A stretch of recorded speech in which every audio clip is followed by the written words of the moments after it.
Welcome to our YouTube video on how to use camera effects on standard posts in Instagram.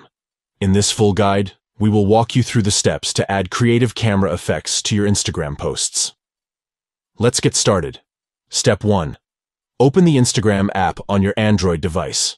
Step 2. Tap the plus icon at the bottom to open the camera on Instagram. Step 3. Select Story from the options at the bottom.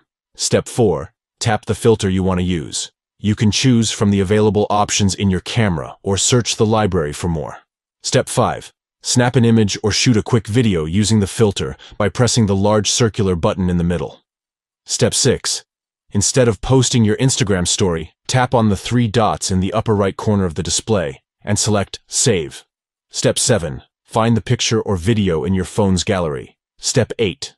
Go back to Instagram and use the image you've created through the Story Maker to create a standard post that gets displayed in your profile grid.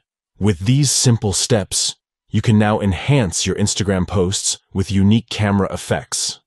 Start experimenting and make your posts stand out. Thank you for watching our video. Don't forget to like, subscribe, and share for more helpful guides.